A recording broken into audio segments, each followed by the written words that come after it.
आज हमारे यहाँ 5 नदियों का पुनरुद्धार और पुनर्जीवन कार्यक्रम पिछले लगभग 8-10 महीने से चल रहा है।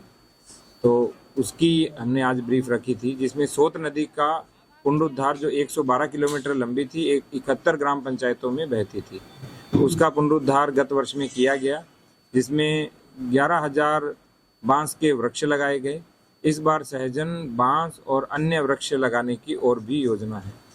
एक नदी महाबा नदी है जो 42.5 किलोमीटर लंबी है, जिसका 12 किलोमीटर का पुनरुद्धार हमने कर दिया है, उसका अतिक्रमण मुक्त भी कर दिया है और इस बार उसमें पानी भी बहेगा।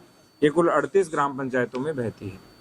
तीसरी नदी अरील नदी है जो 22.5 किलोमीटर लंबी है, 19 ग्राम पंचायतों में बहती है और अरील नदी का पुनरुद्धार एक गांव को छोड़कर बाकी सब गांवों में कर दिया है। 19 किलोमीटर से अधिक इसका अतिक्रमण मुक्त भी किया, मिट्टी भी हटाई और इस बार वृक्षारोपण की भी, वृद्ध वृक्षारोपण की भी योजना है।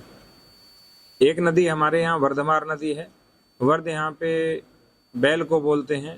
तो पहले ये दलदली नदी थी और जब इस नदी से जाते तो कुछ बैल मर जाते थे, तो स्थानीय रूप में इसका नाम वर्धमार नदी है, जो 14 किलोमीटर लंबी है और 11 ग्राम पंचायतों में बहती है। एक ग्राम पंचायत में पुनरुद्धार किया है, से सभी में अतिक्रमण हटाने और मिट्टी हटाने और पुनरुद्धार करने का कार्य चल रहा है।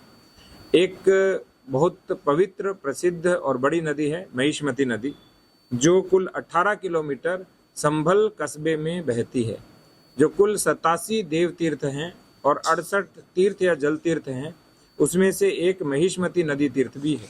तो नमामि गंगे योजना के पर्यावरणविद और नदी विज्ञानी, जिन्होंने कुकरेल नाले का भी पुनरुद्धार अपनी देखरेख में कराया था, ऐसे डॉक्टर वेंकटेश दत्त ने अपस्ट्रीम से लेकर के डाउन स्ट्रीम तक पूरा सर्वे किया है और सर्वे के बाद हम पूरी डीपीआर तैयार कर रहे हैं, ताकि एक तरफ हम एसटीपी लगाकर सीवर ट्रीटमेंट प्लांट लगाएं और सीवर को एक जगह पहुंचाएं, और दूसरा इस नदी को नहर से जोड़ करके इसमें पूरे वर्ष जल बहे, इस तरह की योजना बनाई जा रही है। इस तरह हमारे डिस्ट्रिक्ट में 5 नदियों का पुनरुद्धार कार्यक्रम चल रहा है और माननीय मुख्यमंत्री महोदय की प्रेरणा से जो 1 डिस्ट्रिक्ट 5 रिवर्स का प्रोजेक्ट हमने लिया है, वो इस वित्तीय वर्ष के अंत तक हम